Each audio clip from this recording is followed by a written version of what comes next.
Paalala po sa mga motorista at maging sa mga pasahero, lagi pong mag-ingat sa kalsada. Talamak pa rin ang masasamang loob na handang manalisi, gaya po sa nahuli cam na pagbukas ng kotse at paghablot sa ari-arian ng nakasakay. Ang diskarte para maiwasan yan, alamin sa pagtutok ni Oscar Oida.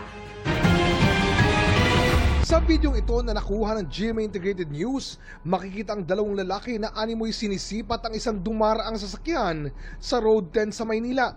Ang isa, patingin-tingin mula sa bangketa, habang ang isa, lumapit at tila pinaikutan ang sasakyan. Saglit silang nawala, pero nang mapahinto ng matagal-tagal sa traffic ang sasakyan, nilapitan ito ng mga lalaki. Binuksan ang pinto at pinagtulungang hablutin ang bag ng pasahero. Sabay takbo.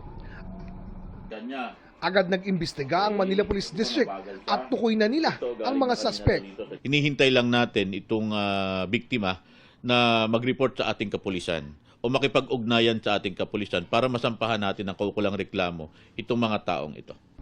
Sa isang krimen gaya nito, ayon sa pulisya, nakapanamantala ang mga salarin dahil sa tatlong elemento: target, opportunity, at desire. Sa pagkakataong ito, nakita natin sa video na meron silang opportunity dahil bukas yung pintuan ng sasakyan.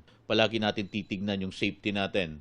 Tignan natin kung nakacheck yung ating sasakyan at kung may papansin tayong mga kahinahinalang individual base sa kanilang presensya at kinikilos, itawag nila agad sa kanilang kapulisan.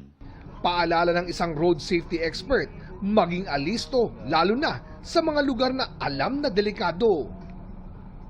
Unang-una, dapat nilalak lahat ng pinto ng kotse. Palagi nakalak ang lahat ng pinto. Baka pwedeng nalalak o naka-strap o kahit na ano, para lang hindi madaling damputin.